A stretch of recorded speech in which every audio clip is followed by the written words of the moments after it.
Welcome to the Slop Farm. Enjoy the video. Forget waiting around for your burgers to thaw.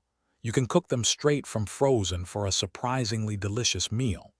This incredibly quick method is absolutely perfect for those busy weeknights when you barely have a moment to spare.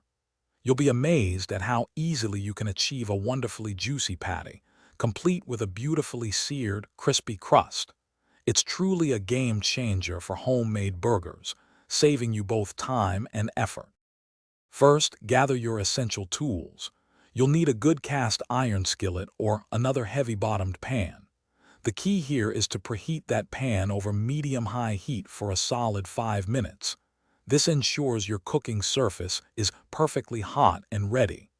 Don't forget your trusty spatula for flipping, and a meat thermometer is crucial for making sure your burgers are safely cooked through. Now for the exciting part. Carefully place your frozen patties directly onto that sizzling hot, ungreased pan. You'll want to sear each side for about 3 to 4 minutes, just until you see a rich, golden brown crust start to form. While they're cooking, give them a gentle press with your spatula. This helps ensure maximum contact with the pan, enhancing that delicious sear. Once both sides are beautifully seared, it's time to reduce the heat down to a steady medium-low. Next, cover your pan.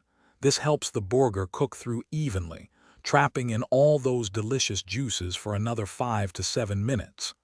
This is also the perfect moment to season generously with salt, pepper, and any other favorite spices you enjoy. Get those flavors just right. Finally, check for doneness. Your burger should reach an internal temperature of 160 degrees Fahrenheit for safety.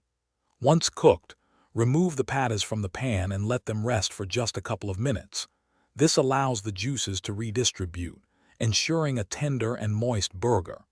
Then, simply assemble your creations with fresh buns, cheese, and all your favorite toppings for a truly satisfying meal. Thanks for watching. Consider subscribing if we helped you today.